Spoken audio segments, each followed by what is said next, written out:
Hello and welcome to Spinster's Library. I'm Claudia and today I want to talk about my TBR for Jane Austen July 2021. So I'm going to tell you what I'm planning to read, and then at the end I'll also tell you what my plans are for this booktube channel in July. If you don't know what Jane Austen July is, by the way, I will link you to my announcement video in the description box about the readathon, which explains everything in great detail. So if this is the first time you're hearing of Jane Austen July, then I recommend you watch that video first. It is incredibly warm here. I am very sweaty.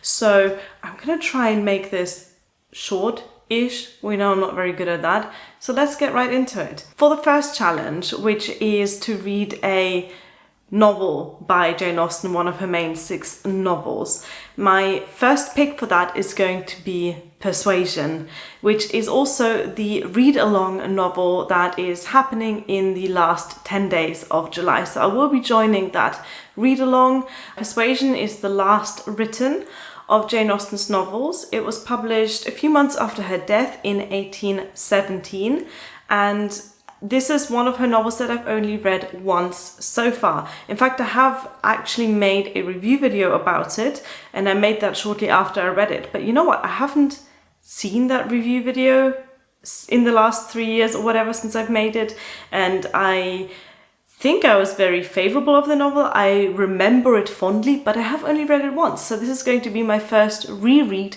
of Jane Austen's Persuasion. If I have the time, I also want to read her very first novel next month, and that is Northanger Abbey.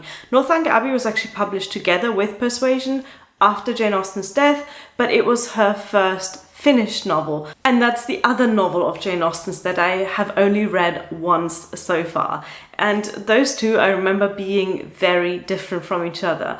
Persuasion is very mature, it's kind of melancholic. It has a seriousness and a heaviness about it. And I don't mean in the writing. The writing in Persuasion is as sharp and witty and clever as always. But in the subject matter, in the characters, there's a sort of stateliness about Persuasion. And Northanger Abbey is the complete opposite. It's sharp, youthful, and doesn't take itself seriously at all.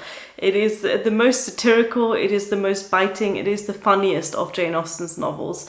I really hope I get to Northanger Abbey because I'm looking forward to really experiencing the contrast between those two novels again. The second Jane Austen July challenge is to read one work by Jane Austen that's not one of her main 6 novels.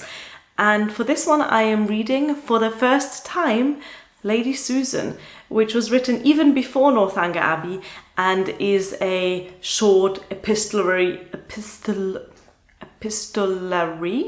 It's written in letters and it's very short. So it's an epistolary novella. And that's all I know about it. I'm expecting this to be more in the style of Northanger Abbey.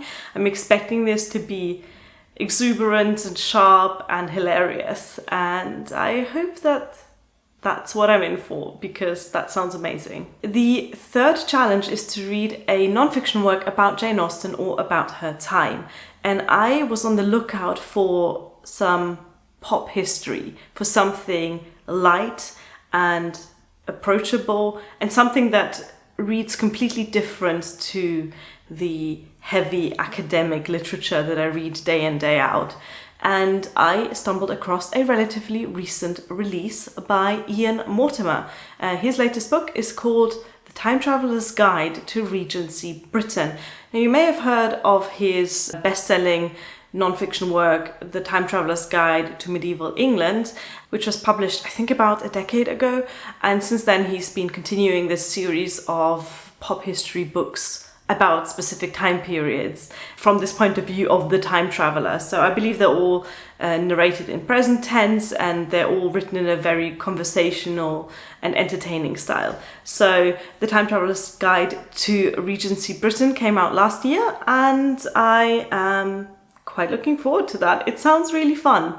I wanted a book that explores the day-to-day life of people in Regency Britain rather than a book that focused on Jane Austen or, like I said, a book that has a more academic approach. The fourth challenge was to read a retelling of one of Jane Austen's works. And there are two kind of ways you can go with that challenge. You can either read a reimagining of Jane Austen's works with a twist, maybe from a different character's perspective. Maybe it's a prequel or a sequel to one of the Jane Austen novels, but they are firmly set within the world of Jane Austen's Regency. They're set within the time that the books are set in. I read a few of those types of novels, notably Longbourn by Jo Baker, which is a reimagining of Pride and Prejudice from the perspective of one of the servants of Longbourn. I also read Charlotte by Helen Moffat, which is a retelling of Pride and Prejudice from the perspective of Charlotte Lucas.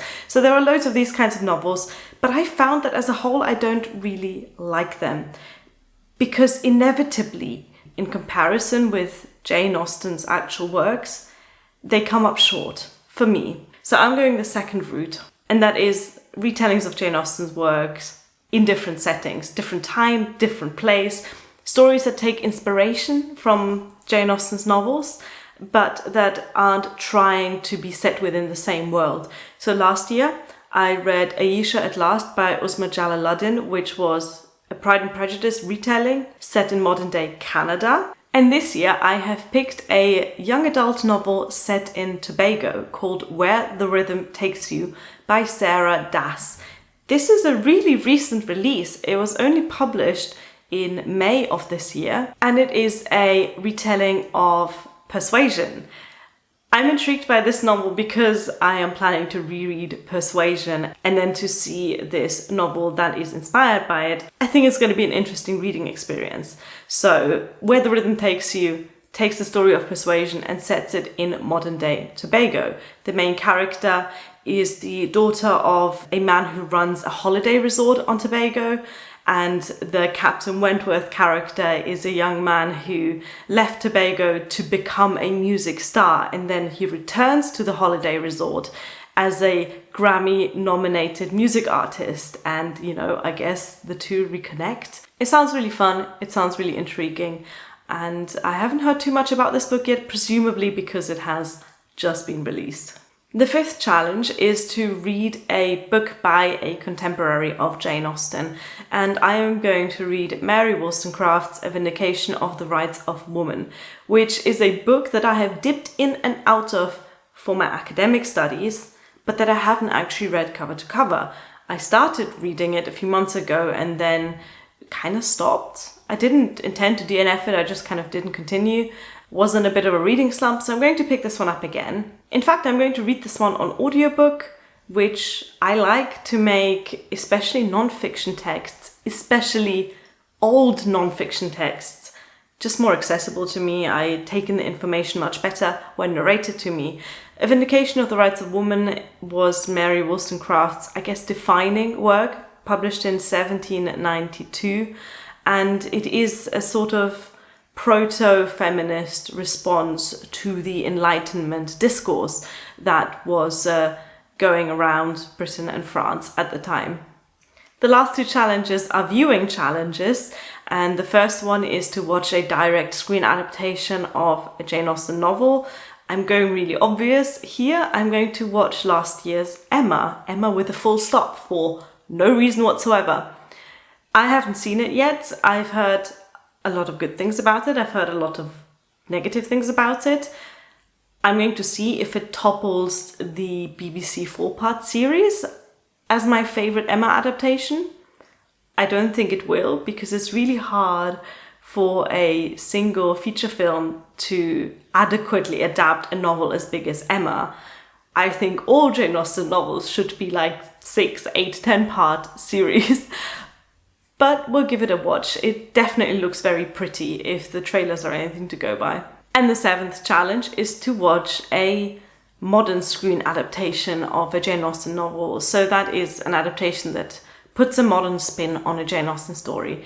And I'm kind of embarrassed to admit that I'm not sure I've actually seen Clueless.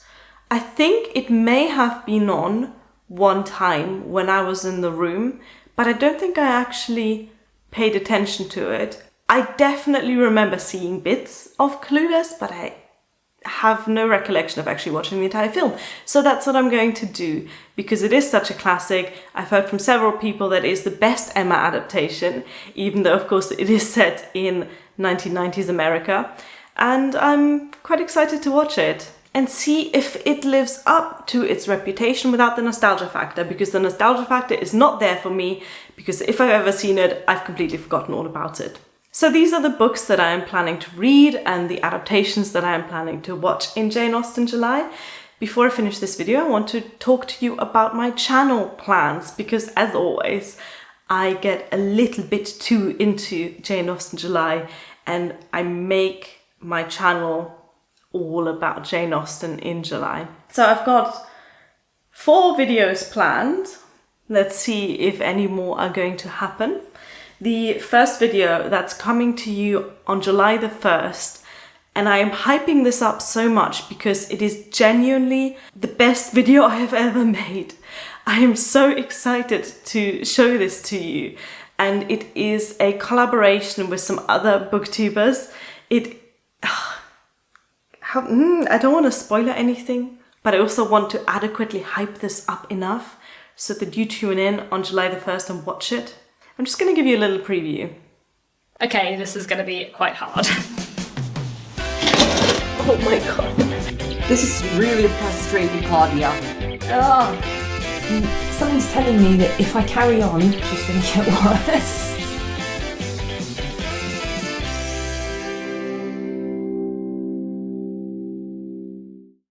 And I shall say no more. Other than that, I am also hoping to do a reading vlog for my first read-through of Lady Susan. And it's probably going to be in the style that I enjoy making, which is reacting to my reading after every chapter, and then cutting it all together and condensing it down so you get a sort of beat-by-beat immediate reaction of me reading Lady Susan. I am also going to do my big nerdy analysis video. These videos never do well, by the way. I guess they are a bit dry, to be fair. They're a bit academic, maybe, but I love making them and they make me think. The research for those videos is very satisfying to do. Last year, I did a video called Music in Pride and Prejudice. The year before that, I did a sort of wider ranged video called Music in Jane Austen's Time or something like that. This year, I'm probably going to do a video about music in Emma, because there is a lot to it. If you've read Emma, you know what I'm talking about. Music has such a big role in Emma as a sort of metaphor and to convey certain dynamics between characters. There's Jane Fairfax and the mysterious Broadwood piano. There is Emma's inadequacies with her own piano playing. There is Mrs. Weston, who only plays when the young people are dancing.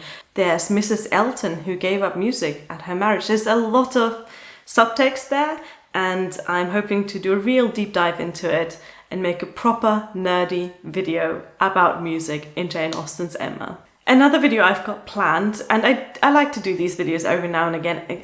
I'll link you to some examples in the description box, where I take a piece of primary source, a piece of writing of the time, and I do a little bit of a lighter take on it. So recently I did a video called something like Taking Life Advice from a Regency Governess, where I dissect a advice book for governesses and read you some of the hilarious bits that this woman recommends you do if you want to be a governess. So this time I found a really interesting magazine article of the period, and I'm going to see how I can present that to you in a hopefully more entertaining way. So those are the 4 videos that I have planned, and if I feel like it, I'll do a review video for some of the books that I'm reading.